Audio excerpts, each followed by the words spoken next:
প্রিয় দর্শক, স্বাগত জানাচ্ছি সারাদিনের সংবাদে প্রতিদিনের আয়োজন রাত 11টার শীর্ষ সংবাদে।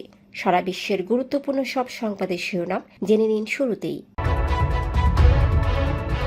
ইরানের তেহরানে অবস্থিত এভন কারাগারে ইসরায়েলি হামলায় নিহত 71। ইউক্রেন ন্যাটোতে যোগদানের পর তিনি তৃতীয় বিশ্বযুদ্ধ শুরু হবে, হাঙ্গেরির প্রধানমন্ত্রী ভিক্টর অরবান। আদানির আরও $384 মিলিয়ন পরিশোধ করেছে বাংলাদেশ। ভুয়া মামলা বন্ধে ফৌজদারি কার্যবিধিতে নতুন বিধি সংযোজন করা হয়েছে, মন্তব্য আইন উপদেষ্টার। ঢাকায় হবে জাতিসংঘের মানবাধিকার কার্যালয়। ভারতে ভারী বর্ষণে সৃষ্ট বন্যায় অন্তত 24 জনের প্রাণহানি। অন্যদিকে ওড়িশা রাজ্যে রথযাত্রায় ভিড়ের চাপে নিহত 3, আহত 10। সৌদিতে মাদক চোরাচালানের অভিযোগে 50 জনের শিরচ্ছেদ করা হবে। এনবিআর চেয়ারম্যানের অবসান দাবিতে দ্বিতীয় দিনের মতো শাটডাউন। অন্যদিকে এনবিআরের চাকরি অত্যাবশ্যকীয় পরিষেবা ঘোষণা, কাজে না ফিরলে কঠোর ব্যবস্থার হুঁশিয়ারি। 5 মাসে 5 শতাধিক বিবাহিত নারী নিখোঁজ, নেপথ্যে ফেসবুক, টিকটক। ইসরায়েলকে ধমক দিয়ে ডোনাল্ড ট্রাম্পের স্ট্যাটাস। শুনছিলেন সংবাদ শিরোনাম, এবারে বিস্তারিত। ফ্যাশন ব্র্যান্ড মানে আর্ট। ইরানের রাজধানী তেহরানের এভিন কারাগারে ইসরায়েলের বিমান হামলায় 71 জন নিহত হয়েছেন। 23 জুন সংঘটিত এই হামলার তথ্য 29 জুন ইরানের বিচার বিভাগের মুখপাত্র আসগর জাহাঙ্গীর নিশ্চিত করেন। নিহতদের মধ্যে কারাগারের প্রশাসনিক কর্মী, সেনাবাহিনীর সদস্য, বন্দীদের স্বজন এবং আশপাশের বাসিন্দারা ছিলেন। সংবাদ মাধ্যম দ্য ডন ও টিআরটি ওয়ার্ল্ড এই খবর জানিয়েছে। শনিবার এক্সে হাঙ্গেরির প্রধানমন্ত্রী ভিক্টর অরবান লিখেছেন, ইউক্রেন যদি ন্যাটোতে যোগ দেয় তাহলেই রাশিয়ার সঙ্গে পূর্ণাঙ্গ যুদ্ধ শুরু হবে, আর পরদিনই তৃতীয় বিশ্বযুদ্ধের সূচনা হবে। পাশাপাশি তিনি সতর্ক করেছেন, ইউক্রেনকে তাড়াহুড়ো করে ইইউতে অন্তর্ভুক্ত করলে যুদ্ধ ইউরোপে ছড়িয়ে পড়বে। বরাত পেস্ট বহুদিন ধরে ব্রাসেলসের অস্ত্র সরবরাহ, রাশিয়ার উপর নিষেধাজ্ঞা এবং ন্যাটো ইইউ অন্তর্ভুক্তি নীতির বিরোধিতা করে আসছে। ভারতের আদানি পাওয়ারকে বিদ্যুৎ সরবরাহ চুক্তির আওতায় জুন মাসে $384 মিলিয়ন পরিশোধ করেছে বাংলাদেশ।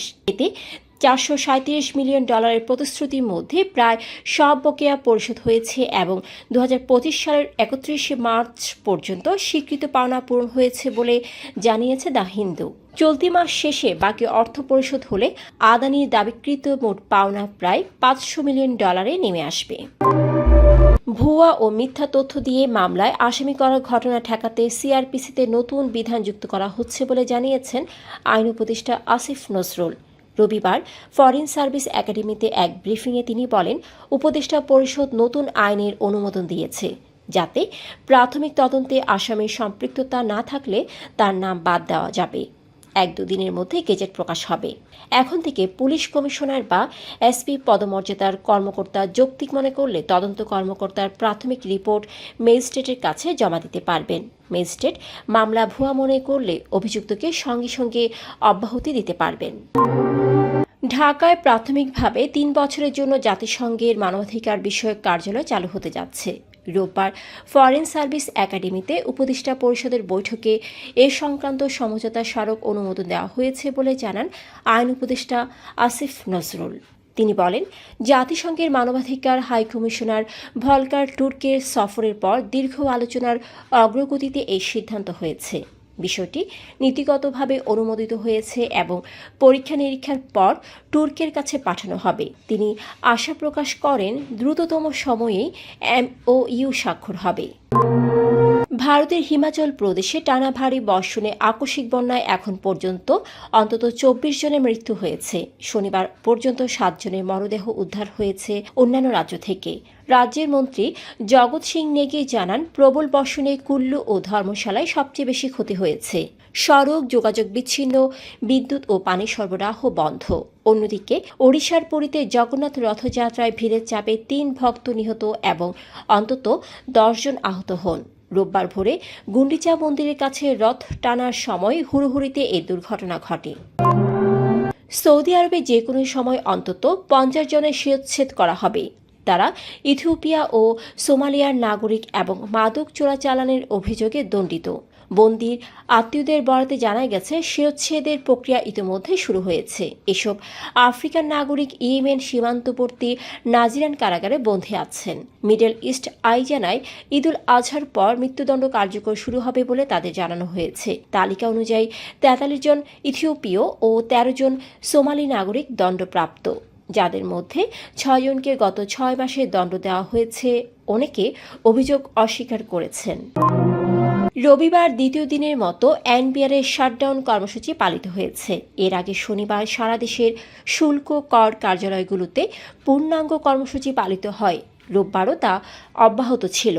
তবে আগারগাঁও রাজস্ব ভবনের সামনে রোববার সকাল 10:30টার নাগাদ উপস্থিতি কম ছিল। প্রবেশও শিথিলতা দেখা গেছে। এদিকে আন্দোলনরত এনবিআর কর্মকর্তা কর্মচারীদের কর্মস্থলে ফেরার আহ্বান জানিয়েছে সরকার, অন্যথায় কঠোর পদক্ষেপের হুঁশিয়ারি দিয়েছে। রোববার প্রধান উপদেষ্টা প্রেস উইংয়ের বিবৃতিতে বলা হয়, দুর্বল রাজস্ব ব্যবস্থাপনা ও অনিয়মের কারণে এনবিআর পুনর্গঠনের সিদ্ধান্ত নেওয়া হয়েছে। সরকার মনে করে 2 মাস ধরে চলা এই আন্দোলন অনৈতিক ও দেশের অর্থনীতির জন্য ক্ষতিকর। ভারতের পশ্চিমবঙ্গের উত্তর 24 পরগনার বারাসাত মহকুমায় গত 5 মাসে প্রায় 536 নারী নিখোঁজ হয়েছেন, যাদের মধ্যে প্রায় 90% বিবাহিত বলে পুলিশ জানিয়েছে। 2025 সালের জানুয়ারি থেকে মে মাস পর্যন্ত এই ঘটনা ঘটে। বিষয়টি সামাজিক মাধ্যমে ব্যাপক আলোচনার জন্ম দিয়েছে। বারাসাতবাসীর মুখে এমন প্রশ্ন, গৃহবধূরাও কি স্বেচ্ছায় সংসার ছাড়ছেন? স্থানীয় ফেসবুক পেজগুলোতে দাবি করা হয়েছে, তথাকথিত স্থিতিশীল পরিবার থেকেও নারীরা সংসার ত্যাগ করে অন্য জীবন বেছে নিচ্ছেন। মার্কিন প্রেসিডেন্ট ডোনাল্ড ট্রাম্প আবারও গাজায় যুদ্ধবিরতির চুক্তির আহ্বান জানিয়েছেন। 29 জুন গভীর রাতে ট্রুথ সোশ্যাল পোস্টে তিনি ইসরায়েলকে চুক্তি করুন, বন্দীদের ফিরিয়ে আনুন, ডিজেটি বলে ধমকের সুরে আহ্বান জানান। তিনি ইসরায়েলি প্রধানমন্ত্রী নেতানিয়াহুকে চুক্তিতে স্বাক্ষরের জন্য চাপ দেন। এর আগে ট্রাম্প 1 সপ্তাহের মধ্যে চুক্তি হবে বলে ভবিষ্যৎবাণী করেছিলেন। এই পোস্টটি নেতানিয়াহুর বিরুদ্ধে মামলা বন্ধে ইসরায়েলি প্রসিকিউটরদের প্রতি ট্রাম্পের দ্বিতীয় আহ্বানের কয়েক ঘণ্টা পর আসে। হামাসের সঙ্গে বন্দী ফিরিয়ে আনার বিষয়ে আলোচনা চলছিল বলে জানা গেছে। দর্শক, এতক্ষণ আমাদের সাথে থাকার জন্য ধন্যবাদ। প্রতি মুহূর্তে দেশ বিদেশের গুরুত্বপূর্ণ সব সংবাদ জানতে ভিজিট করুন www.সারাদিনেরসংবাদ.com ও চোখ রাখুন সারাদিনের সংবাদের অফিসিয়াল ফেসবুক পেজে। Fashion brand money art. Men's, ladies and kids wear art. Be smart.